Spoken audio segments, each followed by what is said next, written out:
Olá, peregrinos! Estamos aqui mais uma vez e este é o dia que o Senhor fez, por isso devemos nos alegrar nele. Por quê? Porque se o teu fôlego de vida foi renovado, é porque ainda há algo da parte de Deus para a tua vida e há algo para você oferecer ao reino de Deus, às pessoas que estão ao seu redor. Por isso te alegra, te anima, criatura.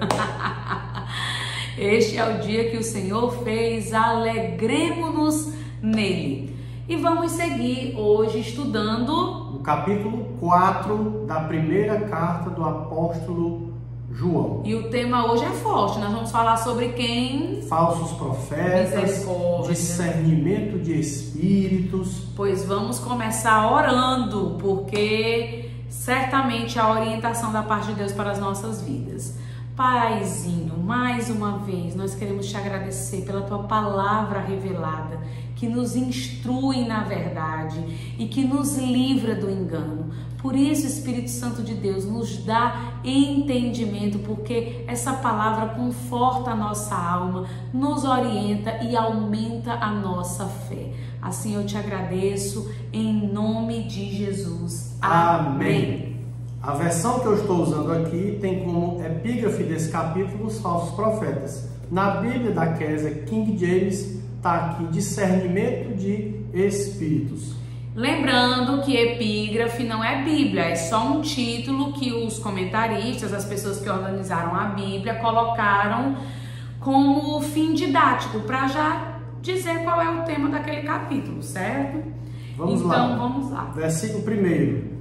De João, 1 João 4. Leia o primeiro e o 2. Pronto. A gente já vai fazer muitos comentários aqui. Amados, não creiais em todo espírito. Eita. Espírito com E minúsculo. Mas provai se os espíritos são de Deus. Porque já muitos falsos profetas se têm levantado no mundo. Nisto conhecereis o Espírito de Deus. Agora com E maiúsculo. Todo espírito que confessa que Jesus Cristo veio em carne é de Deus. E o versículo 3? E todo espírito que não confessa que Jesus Cristo veio em carne não é de Deus, mas este é o espírito do anticristo, do qual já ouvistes que há de vir, e eis que já está no mundo. Rapaz, o bicho é antigo, né? Porque esse espírito de se opor a Deus e a Jesus Cristo opera desde o Jardim do Éden. É realmente antigo. Olha que interessante esse comentário. Uma pessoa tola, simples, ingênua, acredita em todas as palavras que ouve, mas o Filho de Deus não pode ser assim. Os olhos do homem sábio devem estar em sua cabeça, então ele examina o que vê e o que ouve e não aceita cegamente o que todos lhe dizem. Então, por isso que João diz, não creiais em todo espírito, porque há o Espírito de Deus, mas há espíritos malignos que inclusive tentam imitar o Espírito de Deus. E isso é muito importante, principalmente para quem crê na continuidade dos dons e faz parte de uma igreja pentecostal como nós fazemos. Inclusive eu preguei sobre isso ontem. Os dons carismáticos, os dons sobrenaturais, a pregação da palavra, as revelações, eles podem ser forjados, eles podem ser copiados. Lembram de Moisés? Moisés lançou o cajado e virou uma serpente. E os magos do Egito, que não tinham nada a ver com Deus, fizeram a mesma coisa pelo espírito do maligno.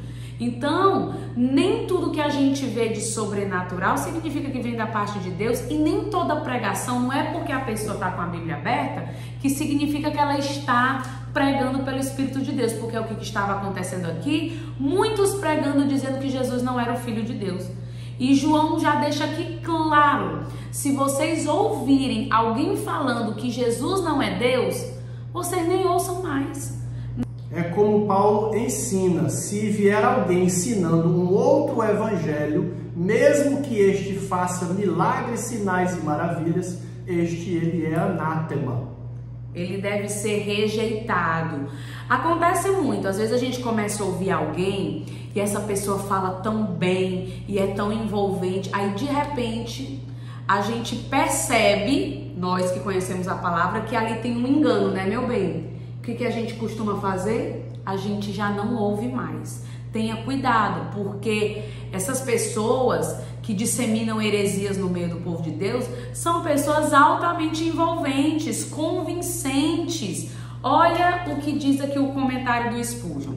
Todo espírito que confessa que Jesus Cristo veio em carne é de Deus, e todo espírito que não confessa que Jesus Cristo veio em carne não é de Deus. Se houver alguma dúvida sobre a divindade e a humanidade de Cristo, não escute mais. Quando você prova um primeiro pedaço de carne e descobre que está contaminado, não há necessidade de comer todo o resto para ver se é bom. E se alguém questiona a verdadeira divindade e a verdadeira humanidade de Cristo, não tem nada a ver com o Espírito de Deus. Então não dê ouvidos, pois não é de Deus. Simples assim. Martelo batido, ponta virada. Alguns vão dizer que nós não devemos julgar as pessoas, mas ninguém está julgando a pessoa, não. Nós estamos julgando o quê, Fernando? Comportamentos. Nós estamos julgando os frutos. Estamos julgando a mensagem que está sendo anunciada.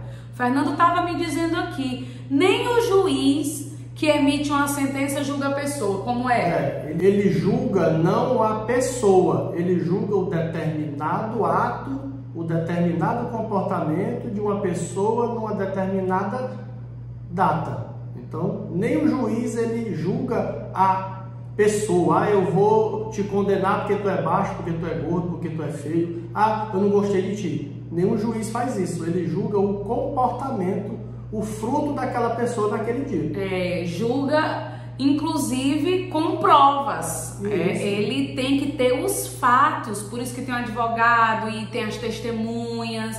Então nós, quando rejeitamos ouvir a mensagem de alguém, não é porque nós estamos condenando a pessoa, até porque ninguém tem esse poder. Nós estamos resguardando a nossa fé, o nosso coração de ensinos que não condizem com a palavra. E é por isso que nós precisamos rogar pelo dom do discernimento de espíritos.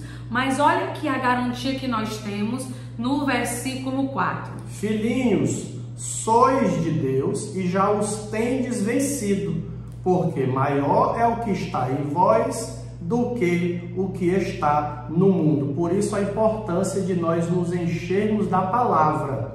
Quando nós nos enchemos da palavra, nós vimos no capítulo anterior, Deus vai estar em você e você vai estar em Deus. E quando nós somos cheios de Deus, nós não somos enganados. E a verdade é maior do que a mentira. Agora, se você não busca a verdade, se você não busca empunhar a espada da verdade, que é a palavra, você está indefeso e você vai ser levado por qualquer vento de doutrina. A pessoa vai falar as maiores heresias, a pessoa vai falar os maiores absurdos, e porque ela fala com a voz mansa, fala bem, fala difícil e bonito, aí você cai, porque você não conhece o conteúdo verdadeiro. A gente só combate o engano com a verdade.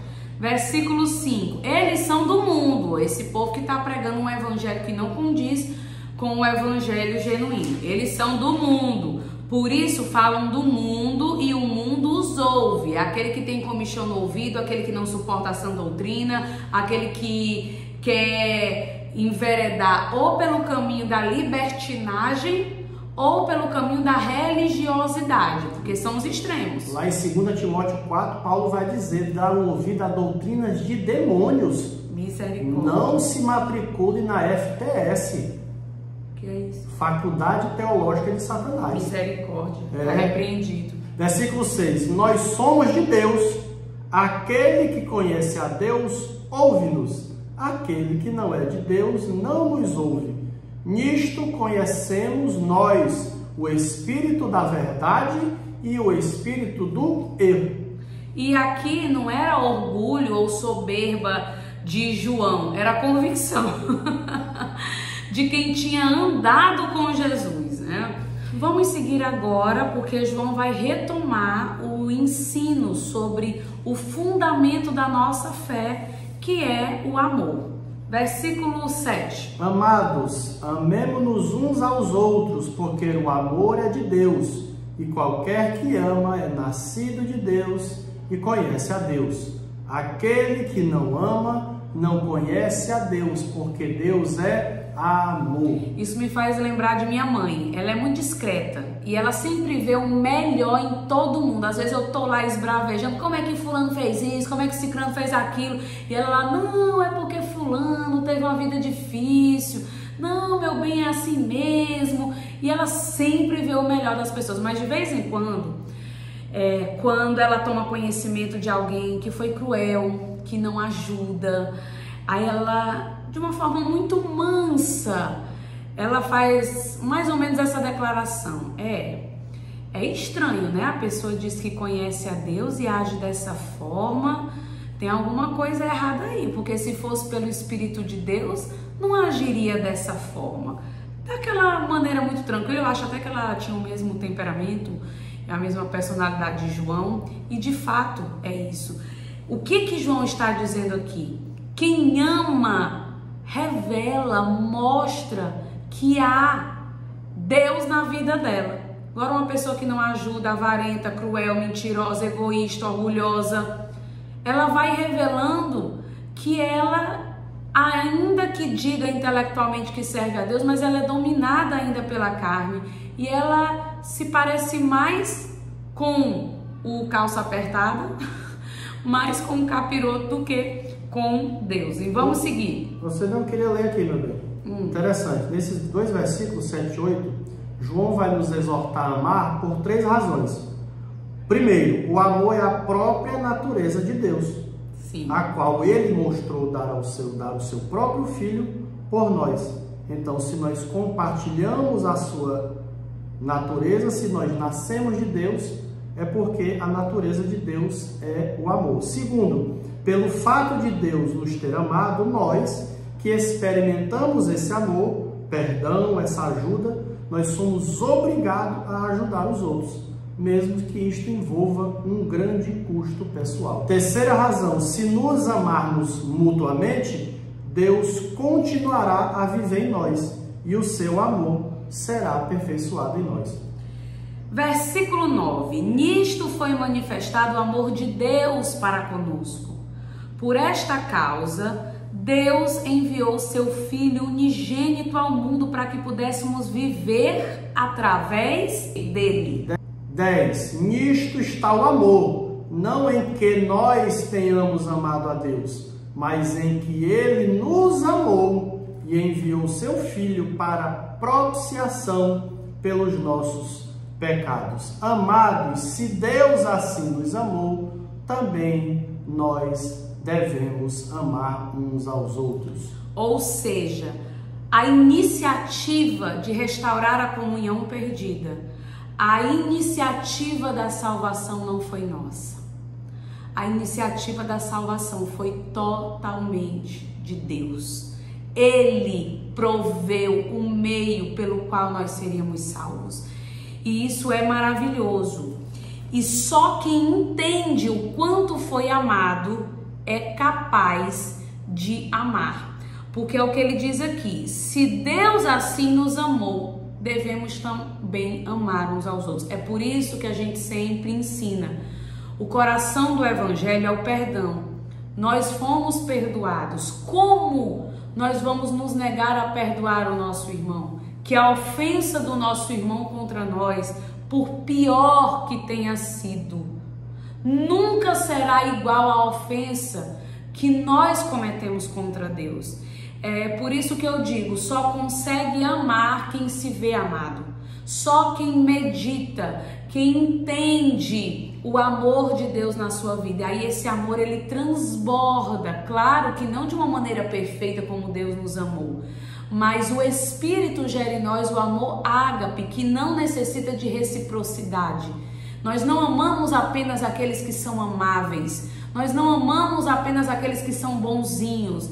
Mas o amor de Deus que nos constrange faz termos uma atitude de amor, inclusive em relação àquelas pessoas que se opõem a nós, que nos maldizem, pessoas que nos prejudicaram. Deus nos amou com um amor tão grande, foi o nível máximo. Por isso, não há nenhuma ofensa que alguém possa fazer com a gente que a gente não seja obrigado a amar de volta. É desse jeito. Então vamos seguir, versículo 12. Ninguém jamais viu a Deus. Se nós amamos uns aos outros, Deus está em nós, e em nós é perfeito o seu amor. Aleluia. Nisto conhecemos que estamos nele e ele em nós, pois que nos deu do seu Espírito, e vimos e testificamos que o Pai enviou seu Filho para Salvador do mundo. Qualquer que confessar que Jesus é o Filho de Deus, Deus está nele e ele em Deus.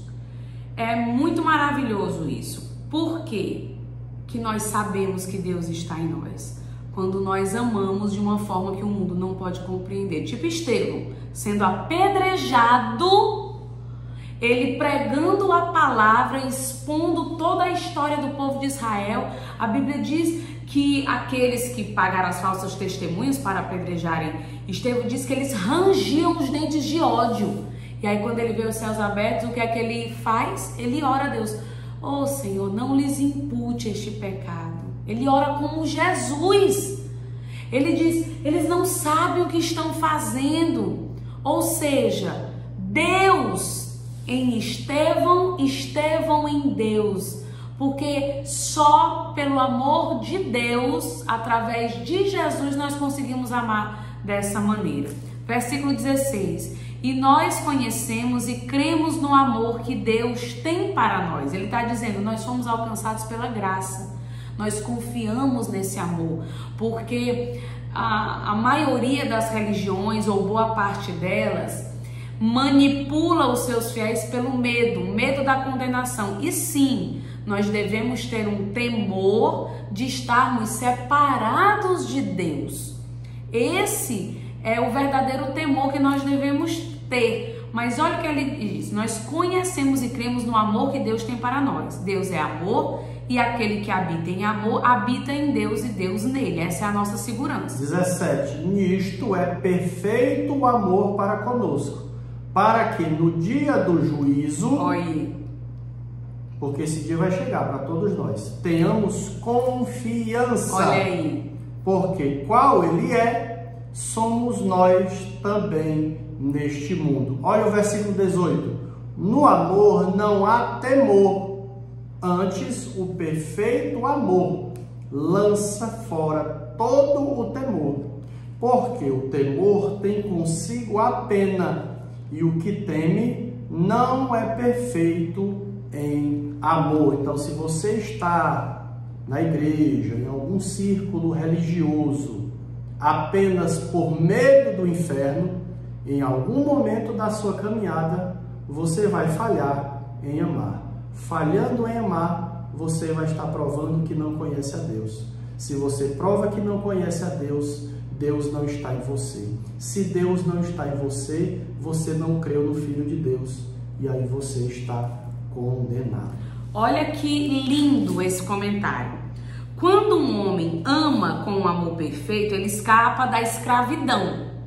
Existe um medo santo e amoroso que nunca vai ser expulso da nossa alma, que é o que eu falei, não é o medo de ser condenado, mas é o medo de desagradar a Deus, é o medo de ofender a Deus, que era um medo muito expresso nas orações de Davi. Olha que lindo, o medo filial cresce à medida que o amor cresce, ou seja, o medo de ser separado de Deus, esse é o medo que inclusive Jesus teve quando orou a Deus. Meu Deus, se for possível, passa de mim este cálice. Jesus ali não estava com medo da morte física que ele haveria de enfrentar, ele estava com medo da separação que sofreria em relação ao Pai. Esse deve ser o nosso medo.